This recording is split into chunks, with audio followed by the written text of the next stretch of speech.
Sarah loved her Uncle Mark.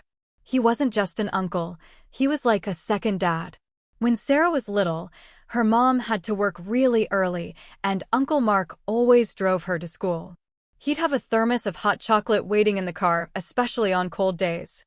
Sometimes, he'd even let her pick out a candy bar at the gas station before school, even though her mom said she shouldn't have sweets before breakfast. He always made her feel special. He remembered her birthday every year with a thoughtful gift, not just money. One year, he built her a dollhouse from scratch, complete with tiny furniture. Another year, he took her to a horse farm because she loved horses. He treated her like she was his own daughter, since he never had any kids of his own. They had so many fun memories together.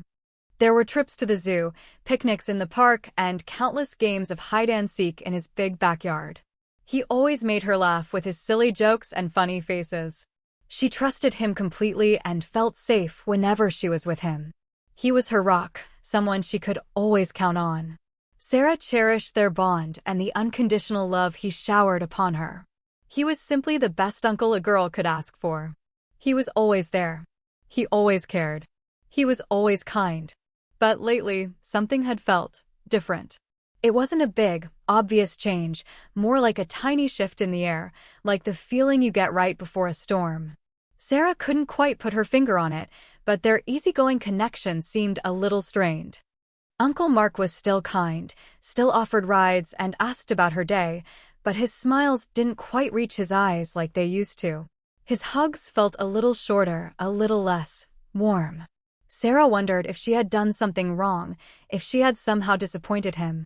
She tried to be extra helpful around his house, offering to mow the lawn or wash his car, but even those gestures didn't seem to bridge the gap.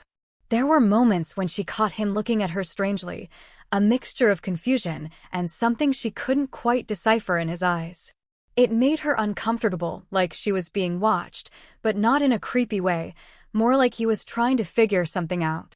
She started avoiding eye contact, pretending to be busy with her phone or homework whenever he was around. The easy banter they once shared had been replaced by awkward silences and stilted conversations. Sarah missed their old connection terribly and wished things could go back to the way they were before this strange cloud settled between them. Something was definitely off, and she had a sinking feeling that this car ride was going to be unlike any other they'd shared. Today was different. Usually, Sarah threw on her comfiest jeans and a baggy sweatshirt for her rides with Uncle Mark. But today, she had chosen a different outfit. It was a dress her mom had bought her for a school dance. It was a pretty blue color, but it fit a little snug. Sarah knew it showed off her figure a little more than her usual clothes. She debated whether to wear it, feeling a bit unsure. She looked at herself in the mirror, twisting and turning. The dress made her feel grown up. It was a different kind of feeling, a little exciting, a little scary. She knew Uncle Mark usually saw her as his little niece, the girl who loved hot chocolate and dollhouses. What would he think of her in this dress? A part of her wanted to see his reaction, to see if he noticed the change. Another part of her felt guilty, like she was trying to trick him or something. She almost changed her mind, almost pulled out her jeans and sweatshirt, but then she heard his car pull up outside. Taking a deep breath, she grabbed her bag and headed out the door, the blue dress swirling around her legs. She knew, deep down, that wearing this dress was a choice, a statement. But what exactly was she trying to say? She wasn't sure herself. As she walked towards the car, she saw Uncle Mark watching her. He didn't smile like he usually did. He just looked surprised. She opened the passenger door and slid inside. The leather seat felt cool against the back of her bare legs. Usually, she'd immediately buckle her seatbelt. It was automatic. But today, she didn't. She just sat there, waiting. Uncle Mark got in, started the engine, and pulled away from the curb. He didn't say anything about her dress. He didn't say anything about the seatbelt. He just drove. The silence in the car was thick and heavy. Sarah glanced at him. His face was set, his jaw tight. He looked older than she remembered, the lines around his eyes more pronounced. The radio was off, which was unusual. Uncle Mark always had it tuned to his favorite oldies station. Today, there was only the hum of the engine and the swish of the tires on the road. Sarah fiddled with the hem of her dress, smoothing it over her knees. She could feel Uncle Mark's eyes on her, even though he was looking straight ahead. It made her skin prickle with a strange mix of nervousness and anticipation. This was definitely not a normal car ride. Every second felt stretched and significant. She wondered what was going to happen next.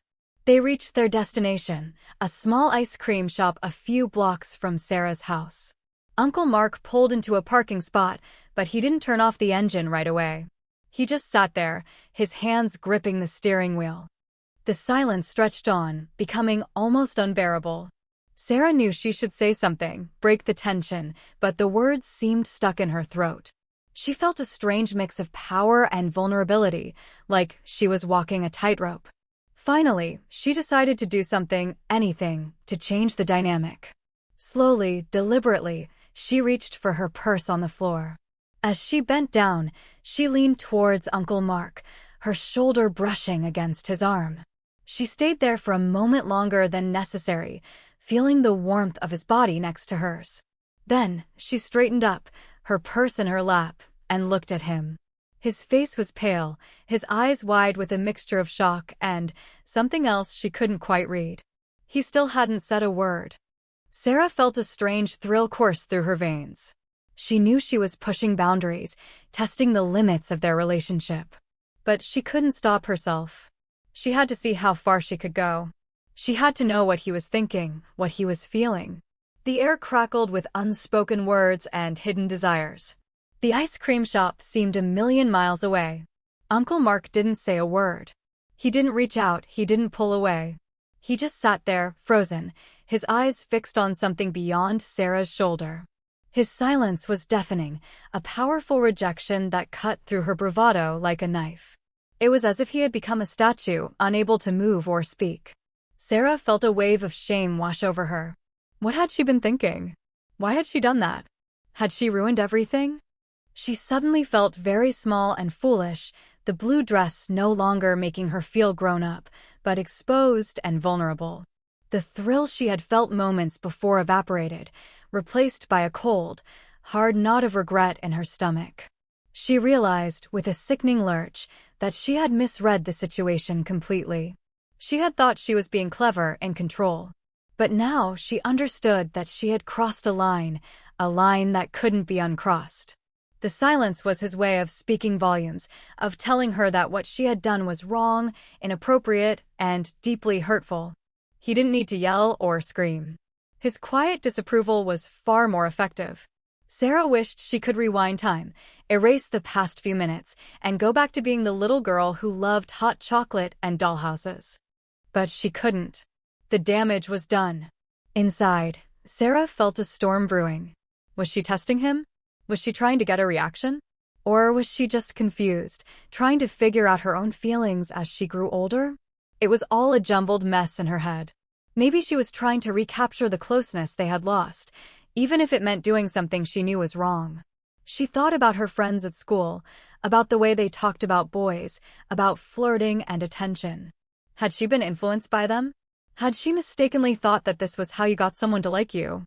A part of her knew that Uncle Mark would never see her that way. He was her uncle, her friend, her protector. He wasn't supposed to be someone she flirted with. But another part of her, a more rebellious, confused part, had wanted to see what would happen. She had wanted to see if she still had that power over him, the power to make him smile, to make him care. Now, looking at his frozen face, she realized how wrong she had been. This wasn't a game. This wasn't about power or attention. This was about respect, about trust, about the bond between an uncle and his niece. And she had almost destroyed it all with her foolish actions. She desperately wanted to apologize, to explain, but the words wouldn't come. She was trapped in a prison of her own making, a prison of shame and regret. What had she been thinking? More importantly, how could she fix this? Mark felt a wave of confusion wash over him. He had always seen Sarah as his sweet, innocent niece. He remembered changing her diapers, teaching her to ride her bike, and reading her bedtime stories. He had watched her grow from a little girl into a young woman, but in his mind, She was still his little Sarah. Seeing her in that dress, the way she moved, the way she looked at him, it was jarring. It felt wrong. He wasn't sure what she was trying to do, but he knew he didn't like it. He felt a protectiveness rise within him, a desire to shield her from the world, from anything that could harm her. He also felt a deep sadness. Had he somehow failed her? Had he not been there enough for her? Was she seeking attention because she felt neglected? He had always tried to be a good uncle, a positive influence in her life. But maybe he had missed something, some sign that she was struggling. He knew he had to say something, do something, to address the situation. But he was afraid of saying the wrong thing, of making things worse. He needed to choose his words carefully, to let her know that he loved her, but that what she had done was not okay. He needed to find a way to bridge the gap that had suddenly appeared between them, a gap that threatened to swallow their relationship whole. He didn't want to lose her. He loved her too much. This whole situation made him feel old. Finally, after what felt like an eternity, Uncle Mark spoke. His voice was soft, almost a whisper. "Sarah," he said, his eyes meeting hers. "I'm not mad, but you need to be careful." Sarah's heart pounded in her chest. "Careful," she whispered back, her voice trembling. "Careful about how you act, how you dress, how you treat people," he explained gently. "You're growing up, and that's wonderful. But you need to remember who you are and who I am to you. Some things are just not okay." He reached out and gently took her hand. His touch was warm and reassuring, but there was also a firmness in his grip, a subtle warning. "I love you, Sarah," he said. "You're like a daughter to me. But that doesn't mean you can do whatever you want. There are boundaries, and you need to respect them." Sarah's eyes filled with tears. She squeezed his hand, her heart aching with guilt and remorse. "I know, Uncle Mark," she whispered. "I'm sorry. I didn't mean to." "I know you didn't," he said, his voice softening. "But you need to think about your actions, Sarah. They have consequences." He paused, then added, "And you need to buckle your seatbelt." He gave her a small, sad smile. The conversation had started, but it was far from over. The road to rebuilding their trust was going to be a long and difficult one. The drive home was quiet. Sarah immediately buckled her seatbelt, the click echoing in the silence. She stared out the window, watching the houses and trees blur by. She felt numb, like she was watching a movie about someone else's life. Uncle Mark didn't turn on the radio this time either. The only sound was the hum of the engine and the occasional sniffle from Sarah, who was trying hard not to cry. She knew she had hurt him, and that hurt her even more. He had always been so good to her, so kind and patient. And she had repaid him by acting foolishly and disrespectfully. When they reached her house, Uncle Mark pulled into the driveway and turned off the engine. He didn't say anything, just looked at her expectantly. Sarah knew she needed to say something, to apologize again. "I'm really sorry, Uncle Mark," she said, her voice thick with tears. "I didn't mean to make you uncomfortable. I don't know what I was thinking." He reached out and squeezed her hand again. "It's okay, Sarah," he said. "Just learn from this, okay? And remember that I'll always be here for you, no matter what." Sarah nodded, tears streaming down her face. She opened the car door and got out, feeling a heavy weight lift from her shoulders. She knew things wouldn't be the same right away, but she was determined to earn back his trust and rebuild their relationship. The first step was admitting she was wrong. That night, Sarah couldn't sleep. She tossed and turned, replaying the events of the day in her mind. She knew she had messed up big time. She had hurt someone she loved and respected, and she didn't know how to make things right. She thought about all the good times she had shared with Uncle Mark, all the memories they had made together.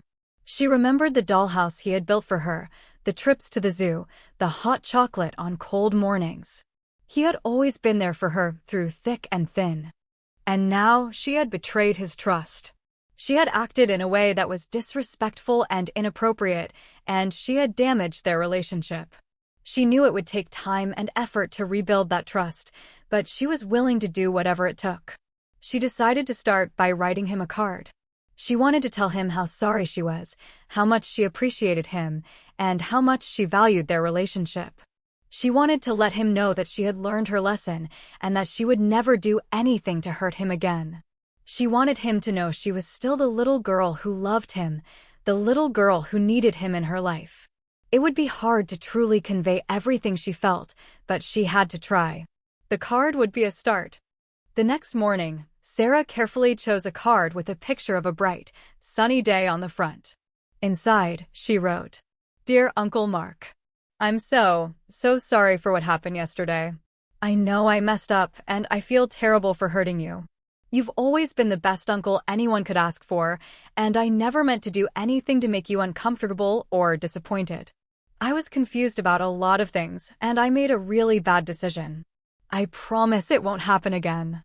You mean the world to me, and I value our relationship more than anything. I hope you can forgive me. Love, Sarah." She also decided to bake him his favorite chocolate chip cookies. She knew he loved them, and it was a small way to show him that she cared. As she mixed the ingredients, she thought about all the times he had baked cookies with her when she was little. It was one of their special traditions. When the cookies were done, she carefully placed them in a tin and walked over to his house. She took a deep breath before ringing the doorbell, hoping he would be willing to forgive her. This was just the beginning, but she knew it was a start. She also offered to mow his lawn and wash his car, hoping to show him she was truly sorry. She wanted to make things right, one step at a time. Uncle Mark opened the door, his face etched with a mixture of weariness and hope. He smiled slightly when he saw Sarah holding the card and the cookies. "Hey, Uncle Mark," Sarah said, her voice barely above a whisper. "I brought you something." He stepped aside and let her in. The house smelled like his familiar blend of coffee and old books. He took the card and the cookies, his eyes lingering on Sarah's face. He read the card slowly, his expression unreadable. When he finished, he looked up at her, his eyes filled with a mixture of sadness and understanding. "Thank you, Sarah," he said softly. "This means a lot to me." He took a cookie from the tin and bit into it. A small smile spread across his face. "These are delicious," he said. "Just like I remember." He put the card on the mantelpiece, next to a picture of Sarah when she was a little girl, wearing a princess costume. He then put his arm around her shoulder. "I forgive you, Sarah," he said. "But I want you to remember this, okay? Remember that actions have consequences and that respect is important." Sarah nodded, tears welling up in her eyes. "I will, Uncle Mark," she said. "I promise." He hugged her tightly. "I know you will," he said. "Now, how about we watch a movie and eat some cookies?" Sarah smiled, a genuine smile this time. "I'd like that very much," she said. Things wouldn't be exactly the same as before, but they were on the right track. They were rebuilding their trust, one cookie, one hug, one movie at a time. And Sarah knew, deep down, that their bond was strong enough to withstand this challenge. Their love for each other would endure.